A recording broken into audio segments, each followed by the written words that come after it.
Bienvenidos a Diálogos Judiciales. Yo soy Sergio Guerra y te recuerdo que este programa es realizado por el Poder Judicial de Nuevo León en coordinación con Canal 28 y tiene como objetivo dar a conocer temas relacionados con el derecho y su aplicación práctica a casos concretos. Te invito para que nos sigas en redes sociales y estés al pendiente de la programación que Diálogos Judiciales tiene para ti.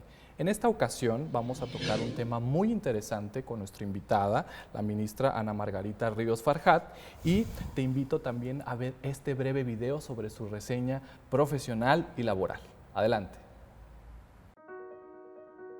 Doctora Ana Margarita Ríos Farjat nació en Monterrey el 13 de septiembre de 1973. Es licenciada en Derecho por la Facultad de Derecho y Ciencias Sociales de la Universidad Autónoma de Nuevo León, de la cual se graduó con mención honorífica y diploma al mérito académico otorgado en sesión solemne por el Honorable Consejo Universitario en 1996. Cuenta con una maestría en Derecho Fiscal y con cursos de especialización impartidos por el Instituto de la Judicatura Federal y por la Bolsa Mexicana de Valores. Es doctora en Política Pública por el Tecnológico de Monterrey.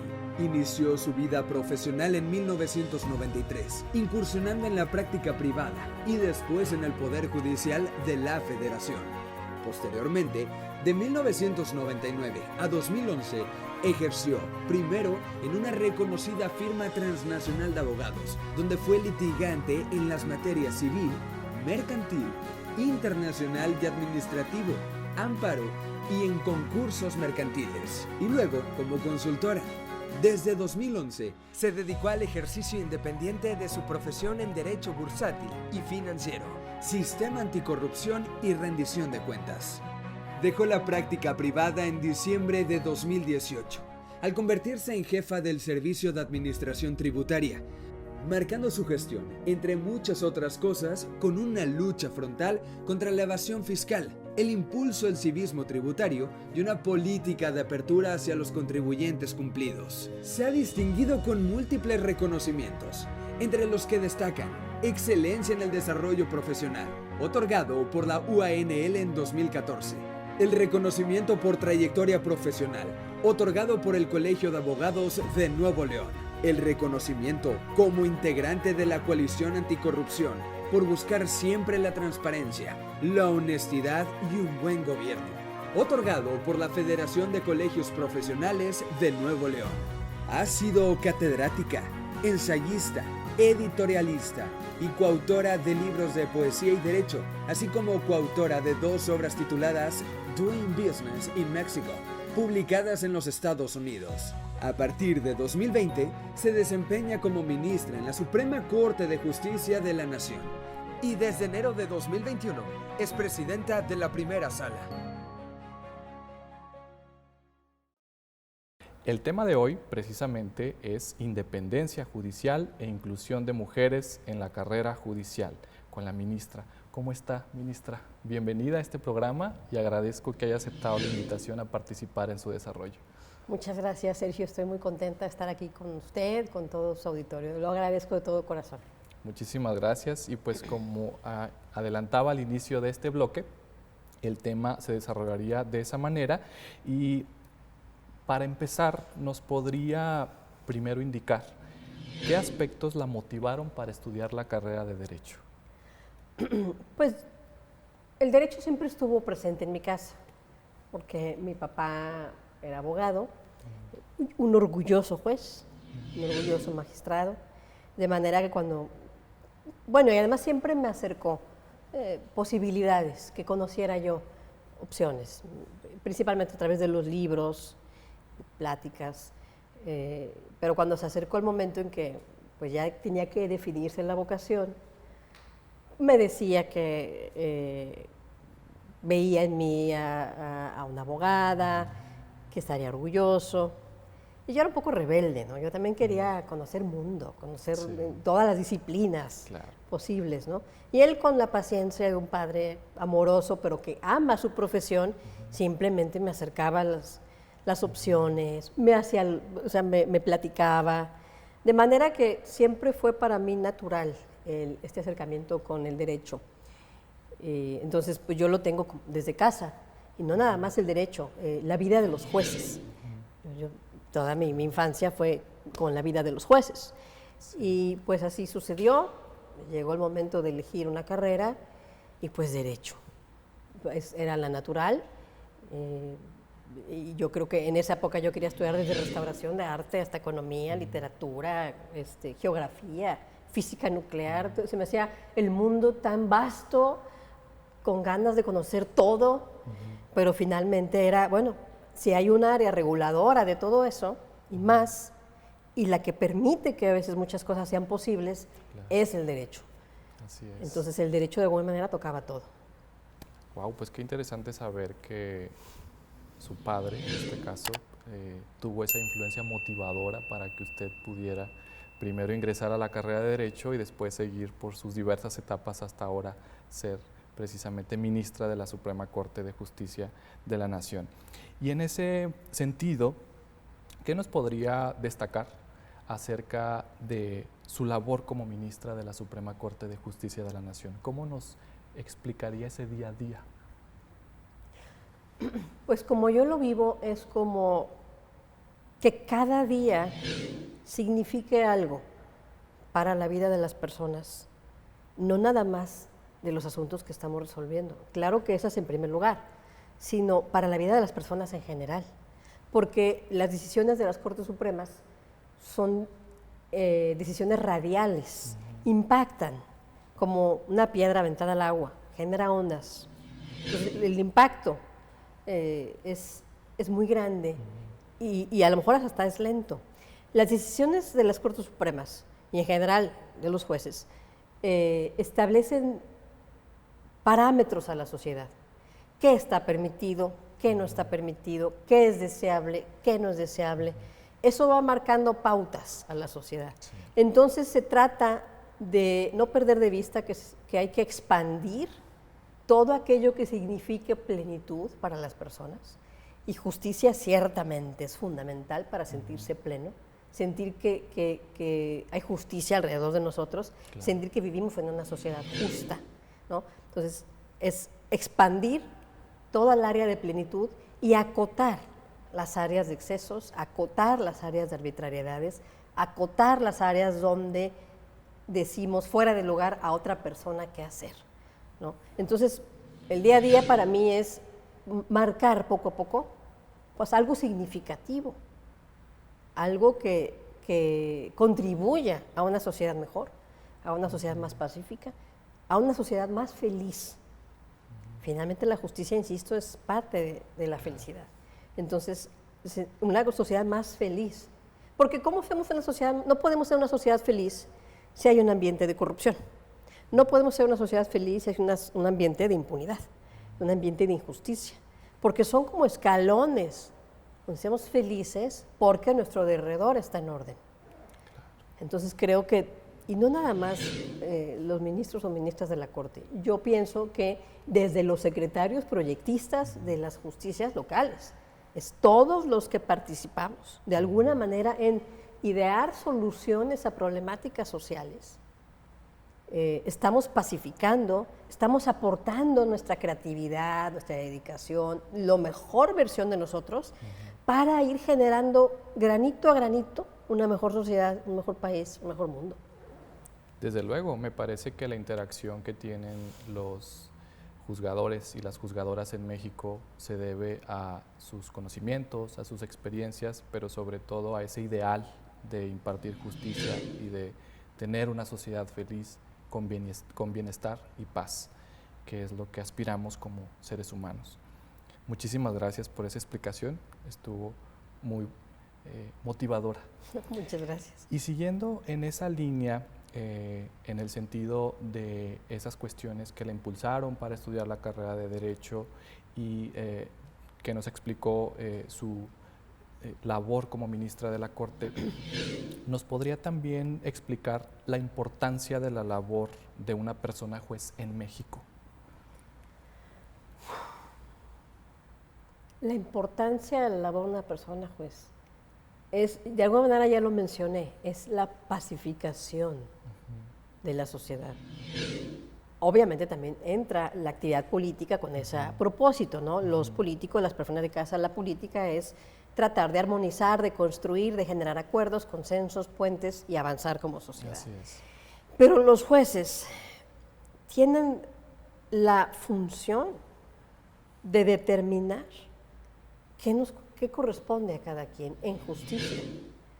Le inciden en evitar abusos, inciden en construir una sociedad más armoniosa, pero también es una labor solitaria, porque se tienen que abstraer del asunto, están aparte, y al mismo tiempo es una sociedad profundamente, es un quehacer profundamente empático.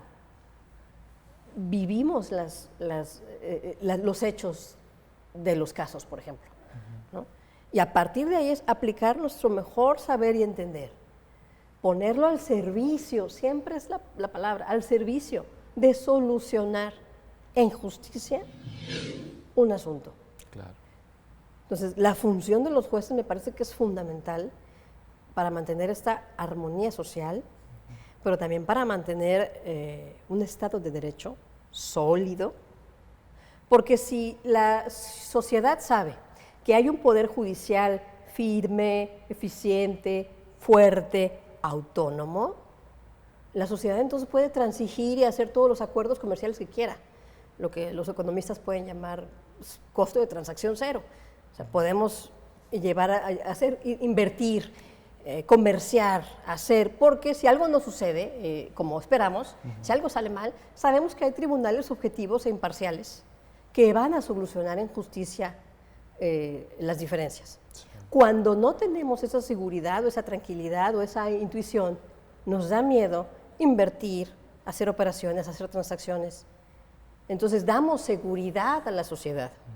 Fortalecemos a las instituciones, fortalecemos el Estado de Derecho y permitimos paulatinamente y desde nuestra trinchera el avance de la sociedad en términos incluso económicos.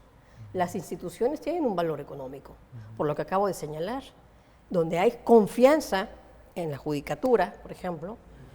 Podemos no llegar a un acuerdo, podemos rescindir un contrato, podemos, desgraciadamente no salió el proyecto como queríamos, y a lo mejor hasta entablamos un pleito judicial, pero lo podemos hacer con la confianza de que hay tribunales que nos van a decir que le toca a cada quien.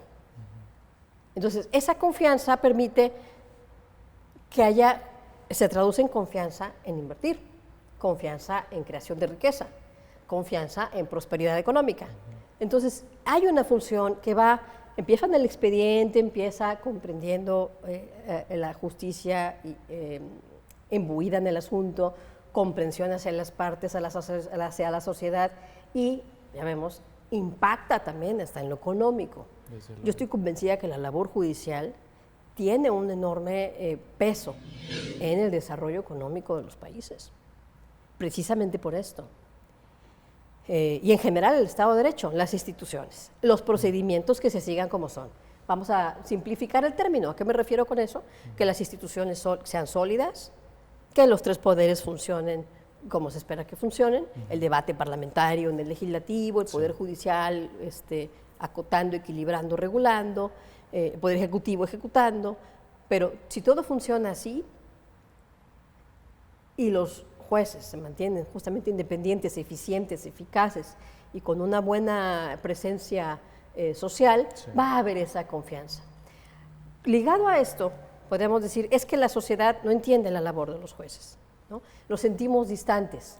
Es que es parte de los jueces, la labor de los jueces es solitaria.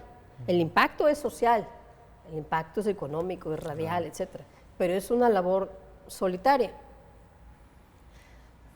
Entonces, pues la vinculación con la sociedad se vuelve importante, porque sí, somos solitarios, pero tenemos que procurar que la sociedad comprenda nuestro quehacer, procurar transmitir que nos esforzamos por mostrar lo que sentimos, que es autonomía, independencia, responsabilidad, seriedad, sensibilidad. Entonces, eso queremos transmitirlo a la sociedad. Yo creo que todos los jueces, todas las instancias y de todas las materias. Queremos transmitir tranquilidad a la sociedad, de decir, estamos haciendo lo mejor que podemos conforme a nuestro leal saber y entender. Pero a veces las decisiones son tan técnicas, son tantas, tan aisladas, que la sociedad a veces puede no entender qué está haciendo. Entonces, sí hay un esfuerzo que tiene que hacerse la judicatura por transmitir a la sociedad qué hacemos. Claro. Quisiéramos que nos entendiera, pero entonces nosotros tenemos que hacer un esfuerzo. Incluso pues, de eso se trata justamente esta corriente de justicia abierta. ¿Cómo hacemos que la sociedad participe? Y participa, ¿por qué? Porque, a ver, las instituciones de justicia existen porque existe el anhelo del ser humano de justicia. Entonces, mientras ese anhelo no se vea colmado, va a haber un cuestionamiento constante en términos negativos. Entonces, es mejor tratar de procurar que se conozca, que se entienda, que las estadísticas, que los criterios, que nos conozcan, para que la sociedad diga, bueno, están haciendo su función, podemos confiar en una judicatura imparcial, seria, eficiente, que hace lo mejor que puede a partir de desvelos, de dedicación, de sacrificios y con mucho gusto. Entonces, vamos a confiar en las instituciones de la sociedad, vamos a comerciar, vamos a invertir, vamos a crecer. Así es. Pues qué interesante saber que la importancia de la labor de una persona juez se basa precisamente en esa interacción que tiene con la sociedad. ¿Y qué le parece si vamos a una pausa y regresamos comentando estos temas muy interesantes sobre la independencia judicial del juez? Seguimos en Diálogos Judiciales por la señal de Canal 28. Regresamos.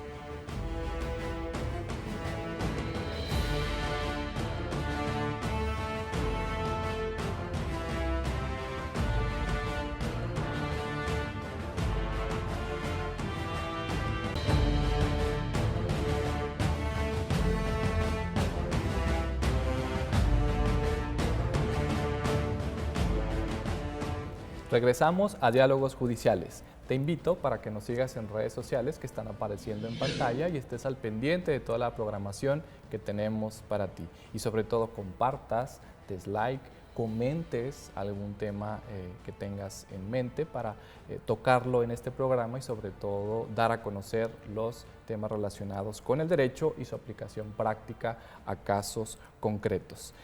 Recordemos que estamos con la ministra Ana Margarita Ríos Farjat y ella nos ha estado explicando un tema relacionado con la independencia judicial e inclusión de mujeres en la carrera judicial.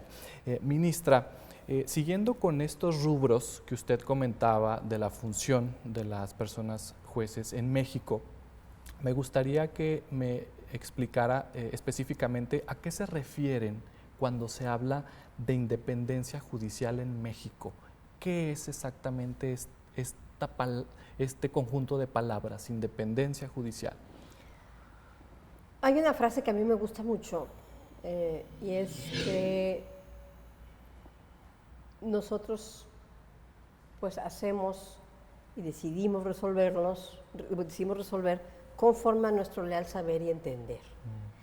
Me gusta mucho la frase porque es una frase modesta, es una frase que reconoce estoy haciendo lo mejor que puedo, conforme a mi leal saber, o sea, lo mejor que sé en una capacitación constante y lo que mejor entiendo las cosas, lo cual te habla de un esfuerzo por comprender y por llevar todo el bagaje de conocimientos que traes contigo a la resolución de un caso concreto. Entonces, me parece que buscamos siempre resolver conforme a nuestro leal saber y entender. Entonces, la independencia judicial yo la entiendo como resolver a partir de ahí, a partir de ese leal saber y entender, que es personalísimo, es autónomo, es tuyo, es esencia personal, conforme a mi leal saber y entender.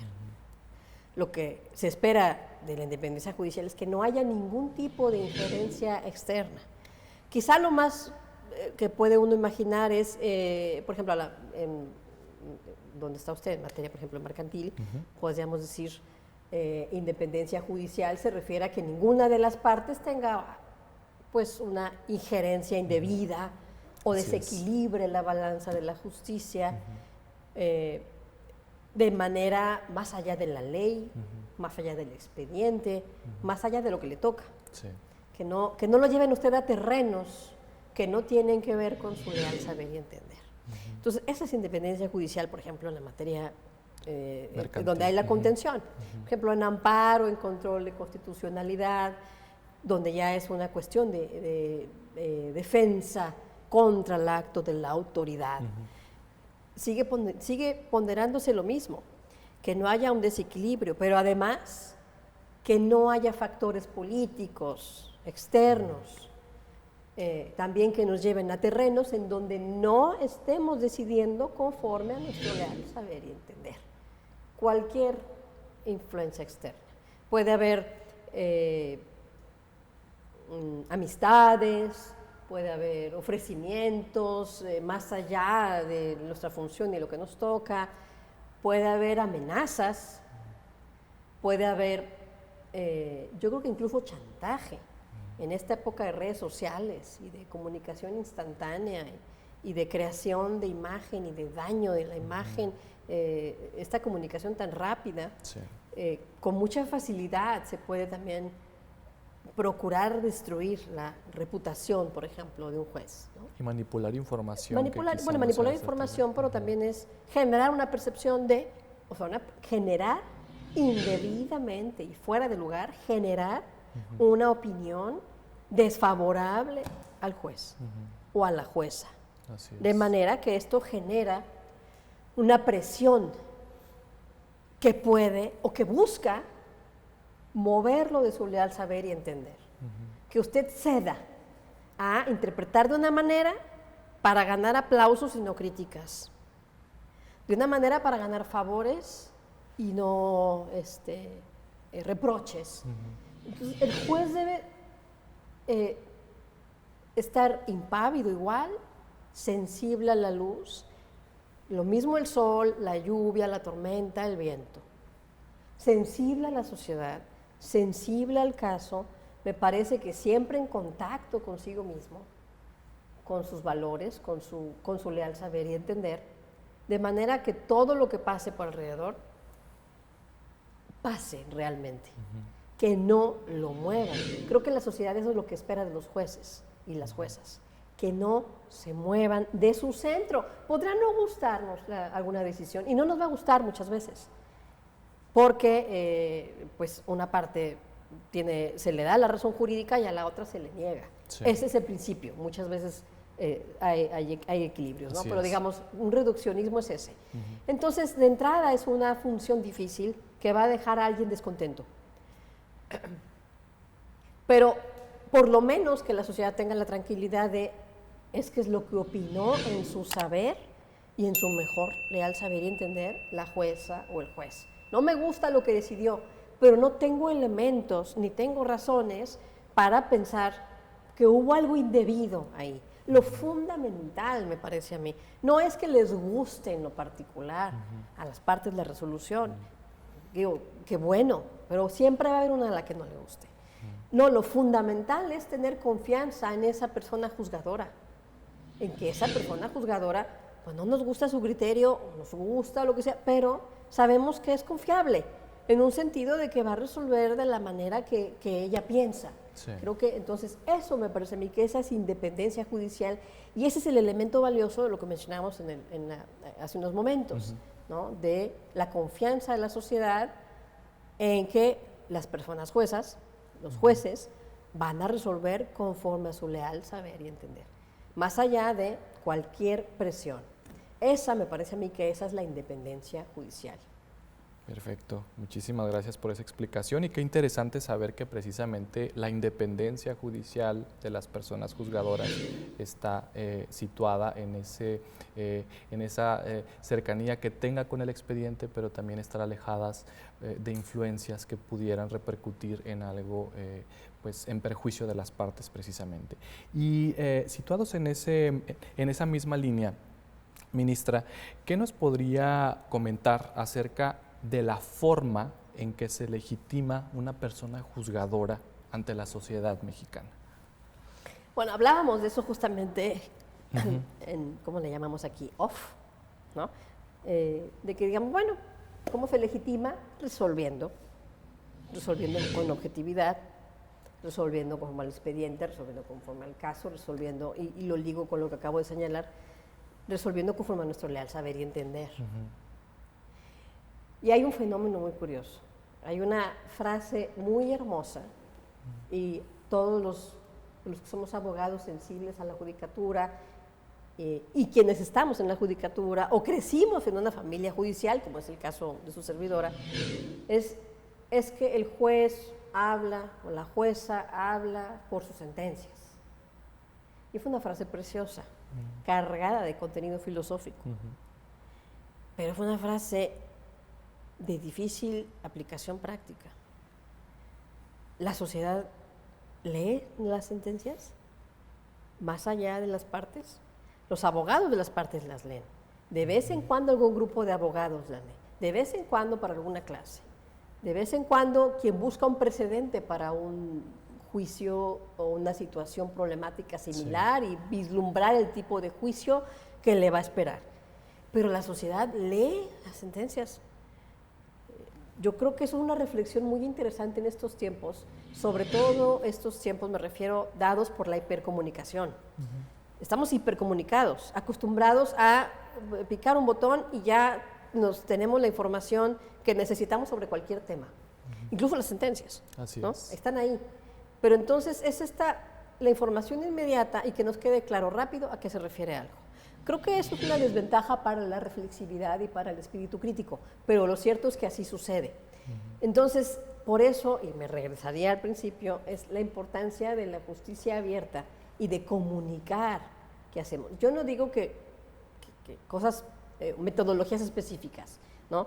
De frivolizar la justicia, creo que esa es la palabra que buscaba. No creo en frivolizar la justicia, pero sí creo en transmitir de qué se trata, idear formas de qué se trata. En un momento dado funcionó hacer reseñas, boletines, dar clase, dar conferencias.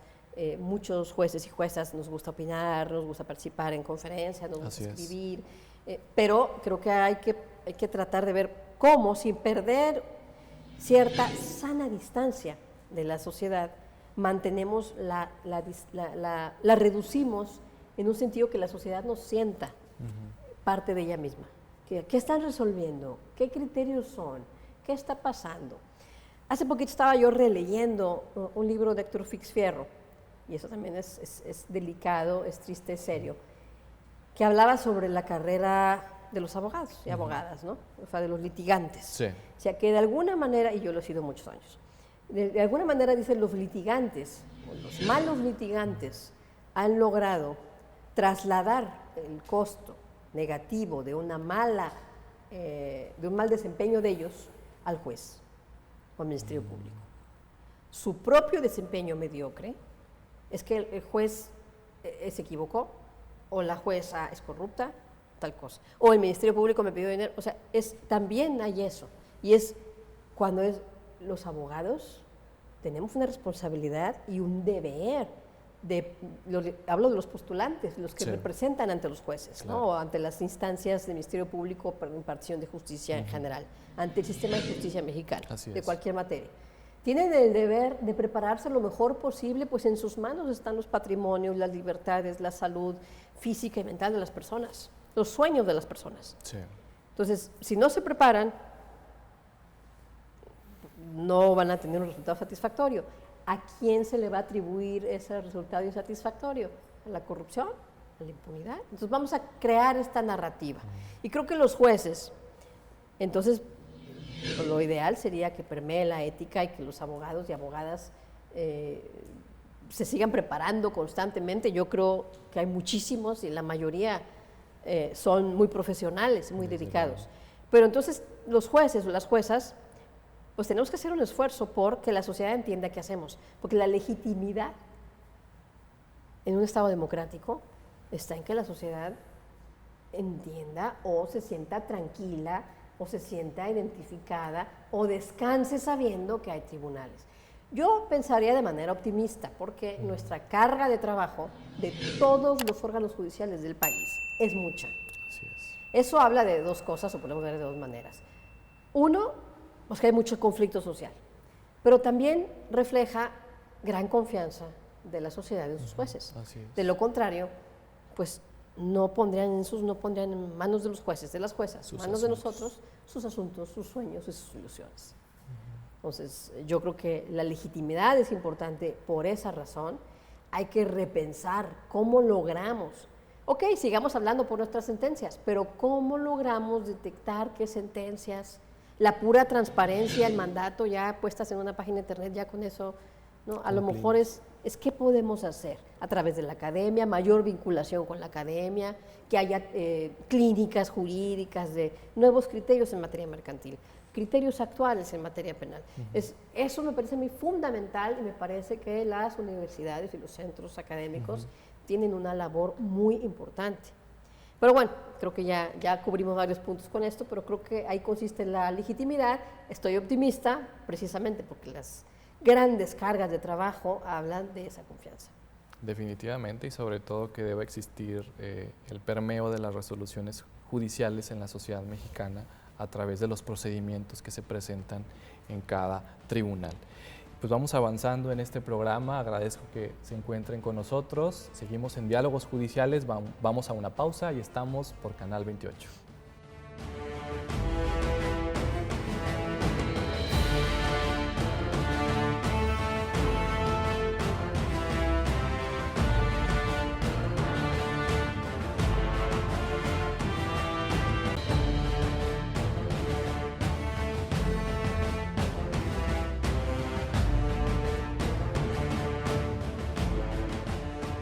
Regresamos a Diálogos Judiciales. Recuerden, estamos transmitiendo por la señal de Canal 28. En esta ocasión nos acompaña la ministra de la Suprema Corte de Justicia de la Nación, Ana Margarita Ríos Farjat, y ella nos ha estado comentando aspectos vinculados con la independencia judicial e inclusión de mujeres en la carrera judicial.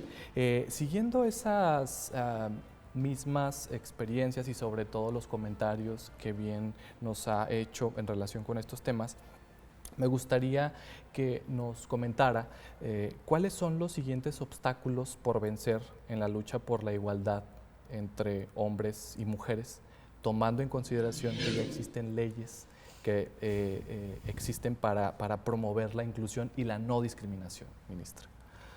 Yo creo que deberíamos, y lo digo de corazón, deberíamos llegar a un punto en donde ya no sean necesarias las leyes especiales o diferenciadas, donde ya no sean necesarias las cuotas de género, donde ya no se necesiten, que hayamos logrado realmente un punto de igualdad constitucional y de perfecta empatía entre géneros, de manera que no se necesiten.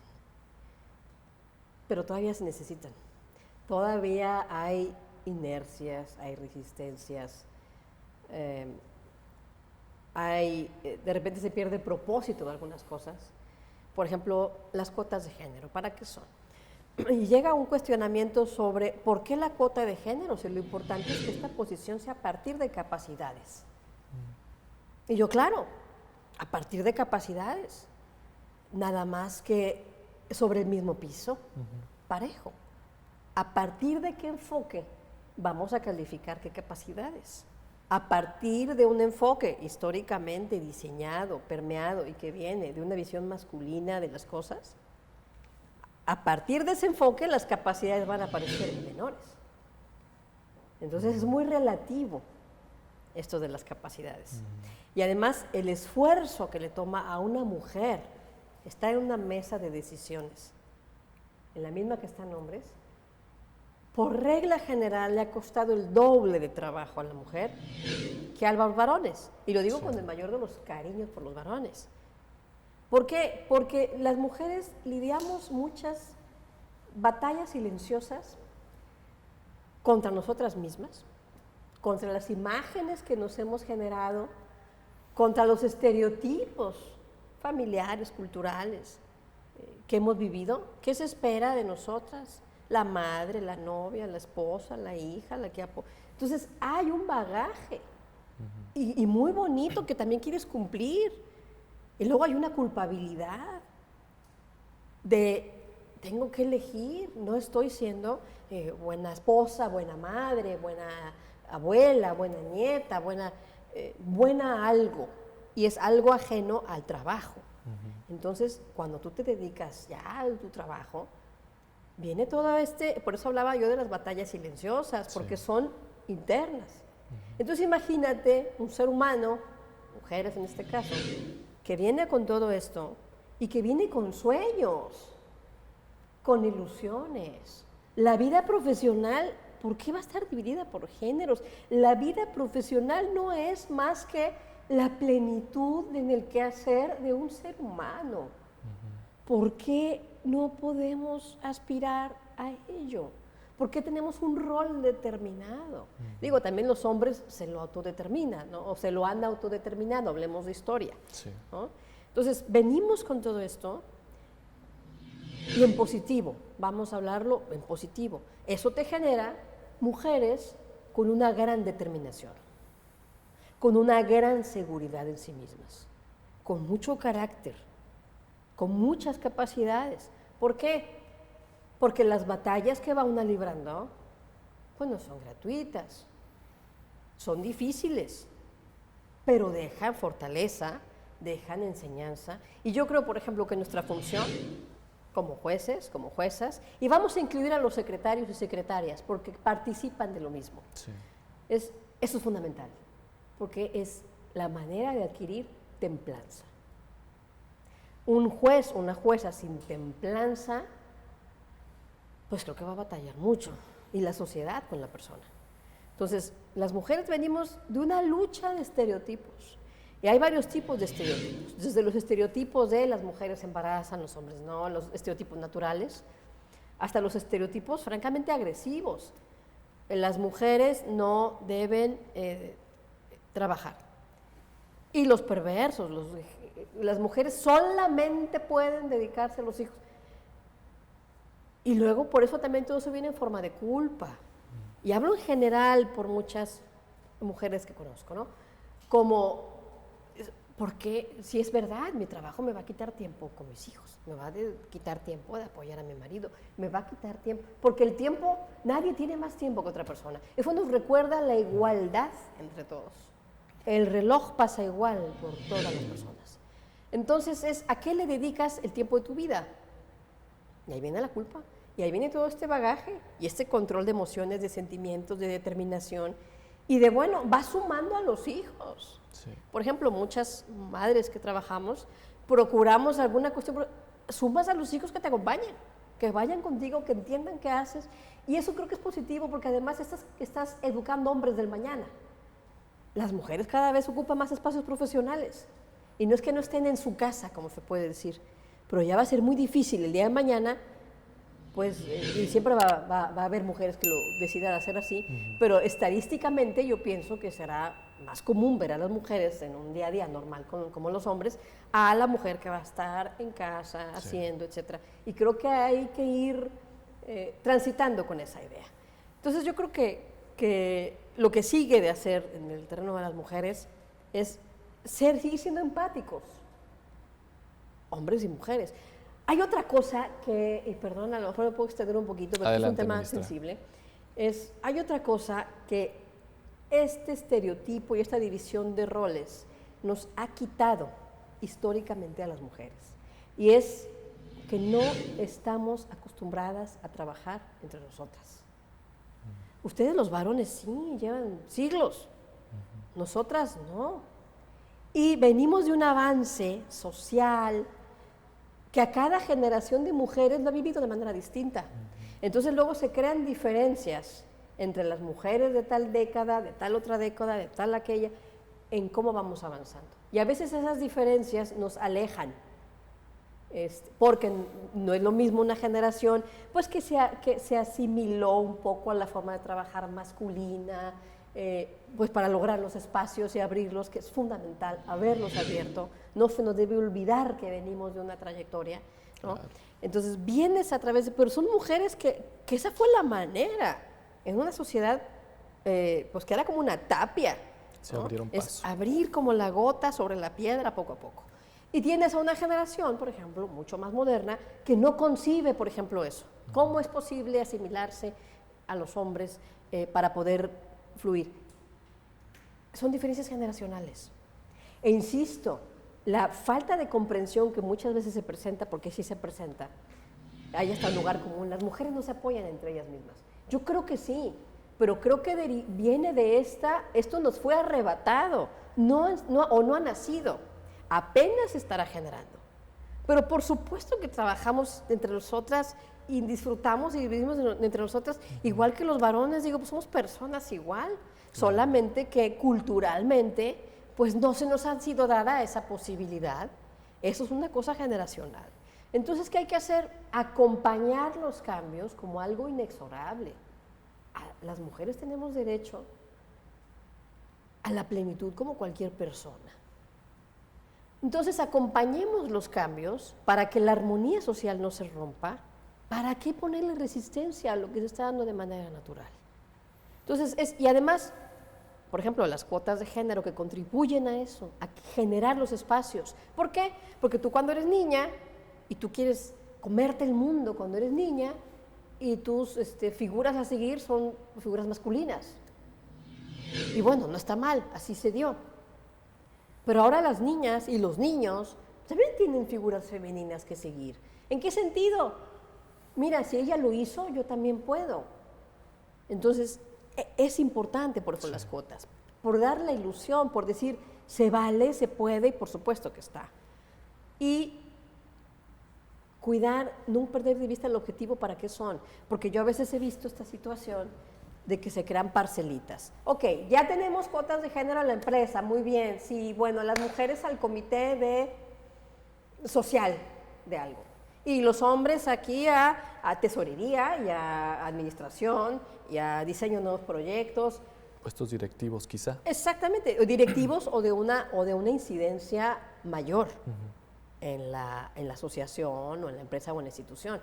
Entonces, no es crear parcelas a partir de cuotas de género, es generar espacios directivos en igualdad a los hombres para que la cuota de género logre su propósito. La capacidad es igual entre hombres y mujeres y cualquier persona dedicada. Claro. Y en la medida en que hay cuotas, hay miles y millones de mujeres. Y van a ir destacando también por su capacidad. Definitivamente. Entonces yo creo que hacia allá vamos y con mucha empatía, yo creo. Y empatía también entre nosotras. Insisto en las diferencias generacionales, las diferencias en formas de ser. Algunas somos más risueñas, otras somos más serias, otras somos más soñadoras, más formales. Pero finalmente compartimos lo mismo y venimos de donde mismo, ¿no? Así es. Pues qué interesante saber que en este caso, aunque existan leyes que promuevan la inclusión y la no discriminación, me parece que algún día llegaremos a normalizar esto sin necesidad de leyes, como usted bien decía, y porque al fin de cuentas se pretende que exista una igualdad entre todas las personas sin distingo y que exista esa inclusión de todas las aspiraciones que deben tener para tener bienestar y paz social. Ministra, todavía existen cuestiones de violencia que se suscitan en la sociedad y me gustaría saber qué opinión le merece hablando jurisdiccionalmente de esto. Definitivamente que sí. Yo creo que todos los miércoles que tenemos sesión de sala, de la primera sala, que vemos civil, familiar, penal, creo que no hay miércoles en donde no haya por lo menos uno, y se me hace muy poco, por lo menos algún tema que entrañe violencia contra las mujeres. Ya sea, bueno, la más grave de todas, que es la física, feminicidio, por ejemplo, la agresión física, la agresión psicológica de, por ejemplo, matarle los hijos a una mujer, inyectar con SIDA a la madre de nuestros hijos porque nos dejó, por ejemplo, encerrarla en alguna institución de salud mental, por ejemplo. Si hay situaciones drásticas, hay situaciones graves que se suscitan. Y eso habla de que hay algo que en la sociedad no hemos logrado erradicar y que hay un afán de dominación, un como egoísmo exacerbado. Y lo vemos, por ejemplo, en este caso contra las mujeres, pero también se presenta contra los niños y niñas, adolescentes. Es la niña abusada por familiares, la adolescente abusada por ex jefes o ex compañeros de trabajo, los niños pequeños abusados para lastimar a la madre que se entera de eso, ¿no? Entonces hay de verdad cuestiones, historias muy feas. Aquí en la justicia local, pues ustedes deben conocer casos terribles, porque finalmente ahí inician, llegan a la corte por un tema de constitucionalidad, pero aquí inician, aquí los viven ustedes con las pruebas, ¿no? Entonces, sí se siguen presentando, muy dolorosos, lastiman a la sociedad y estadísticamente siguen siendo numerosos, de manera que la Corte ha establecido desde hace muchos años el protocolo para juzgar con perspectiva de género. Y es, ¿qué se necesita? ¿Es nada más el caso como está? No, o allegarnos de las pruebas, incluso de ser creativos para ver si lo que está diciendo la mujer de que hay un abuso, hay un golpe, si algo de eso es verdad.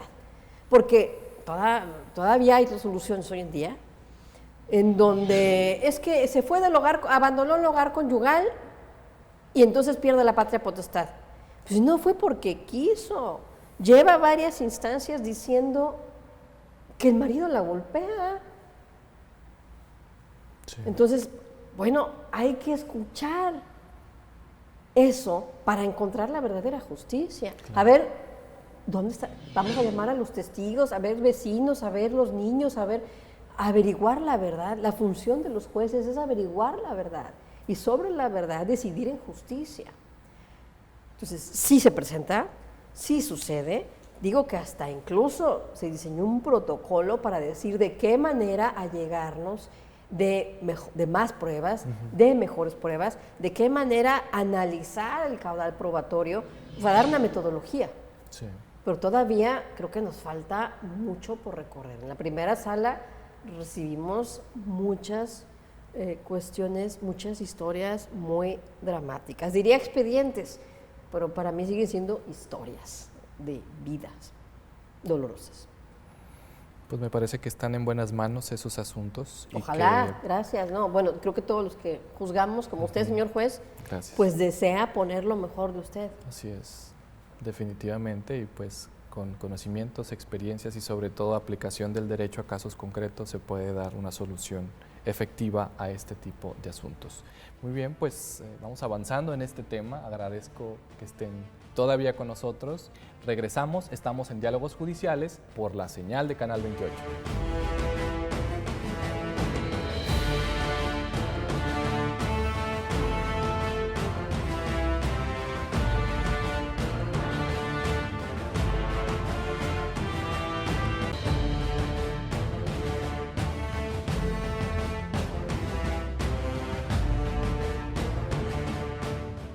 Regresamos a Diálogos Judiciales. Recuerden, estamos transmitiendo por la señal de Canal 28.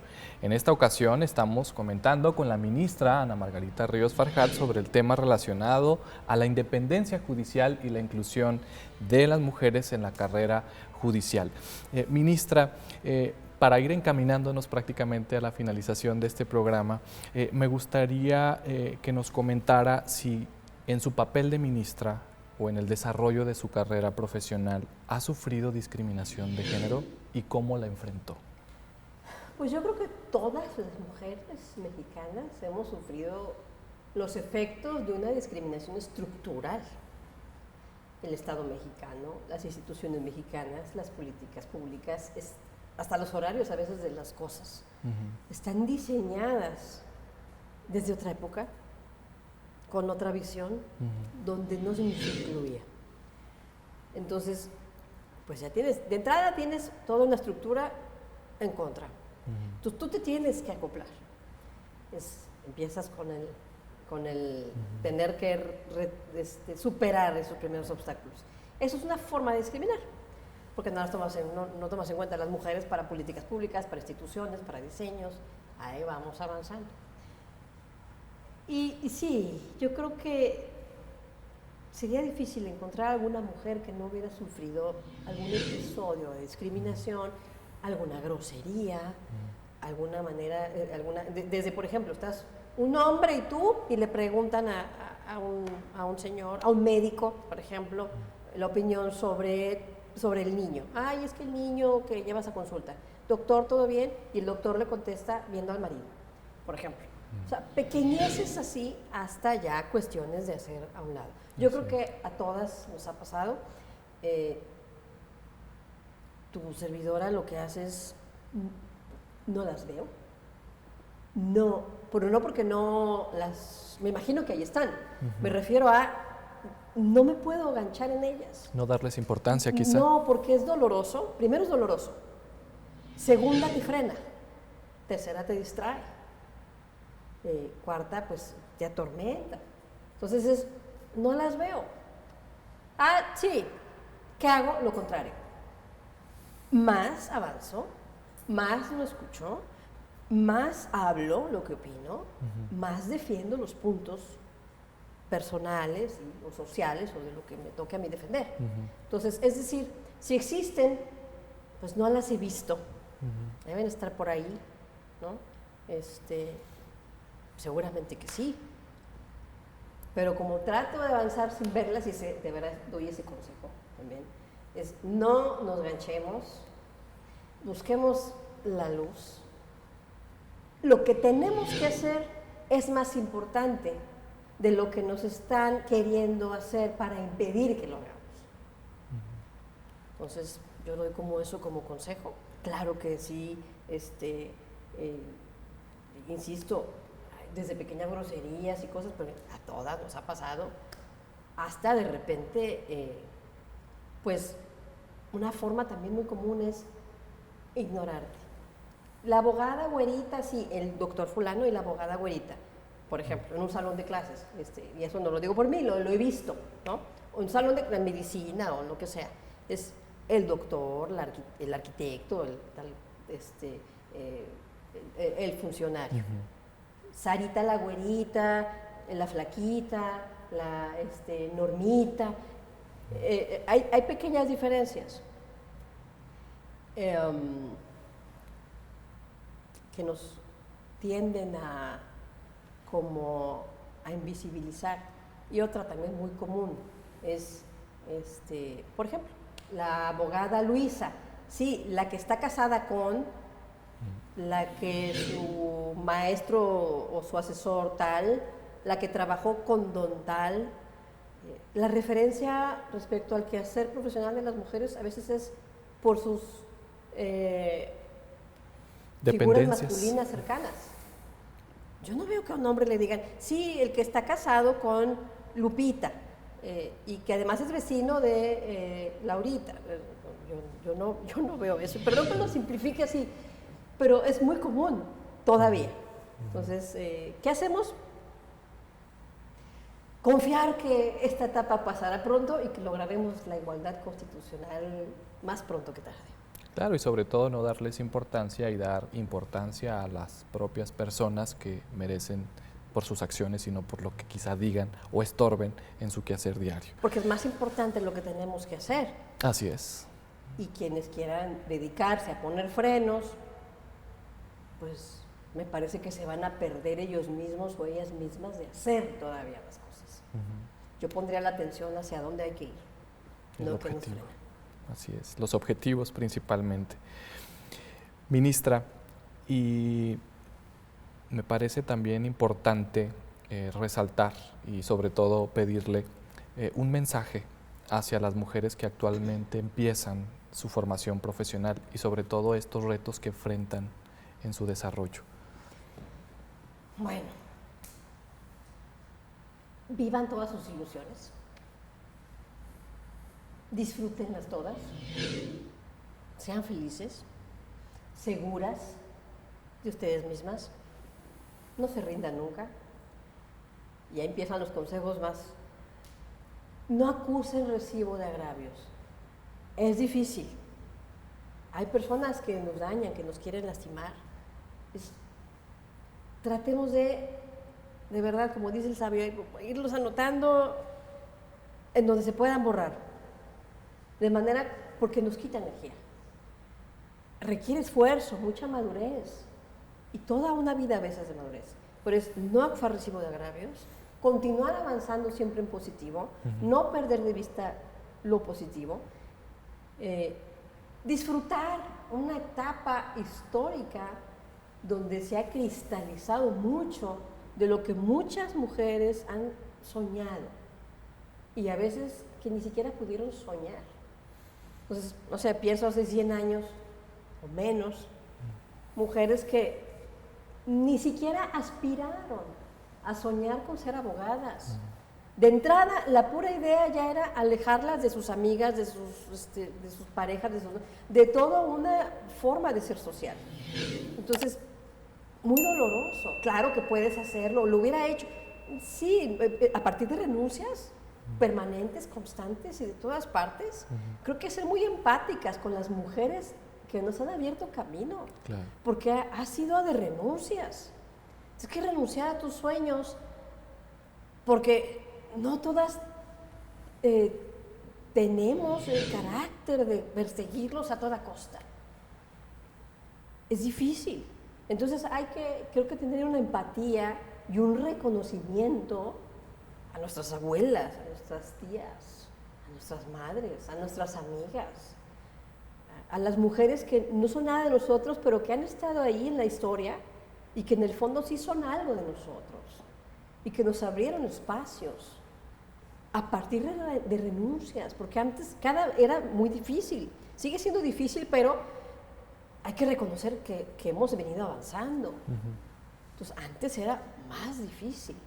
Entonces, el consejo es seguir avanzando y disfrutar todo lo que hay, pero mantener un reconocimiento a las mujeres que nos han precedido y obviamente, porque así fue, a los hombres que en un momento dado fueron empáticos con esas mujeres y les fueron dejando espacios. Entonces, concentrémonos en la parte positiva del ser humano, histórico, y insisto, en este reconocimiento de lo que costó, y en no olvidar la historia, en no olvidar de dónde venimos. ¿Para qué? Para no repetirlo, para que el péndulo no se vaya al otro extremo. Hay que avanzar hacia ser una sociedad mejor, no una sociedad de revanchas. Claro, qué interesante lo que comenta y bueno, ya prácticamente para finalizar esta valiosa entrevista que usted nos ha permitido en Diálogos Judiciales, me gustaría que primero señalarle que usted como ministra es admirada en toda la sociedad y sobre todo es ejemplo para muchas mujeres. ¿Quiénes son sus heroínas o fuentes de inspiración, ministra? Bueno, primero le agradezco sus generosas palabras. Gracias. Las tomo con cariño, con aprecio. Es una gran responsabilidad la que tenemos cualquier mujer que esté dedicada en algo, porque todas estamos abriendo los espacios. ¿Quiénes son mis heroínas? Mis hermanas, mi madre, mis abuelas, mis amigas, mis compañeras, es las mujeres en su día a día. Ahora, si hablamos, por ejemplo, de personajes históricos, fíjate que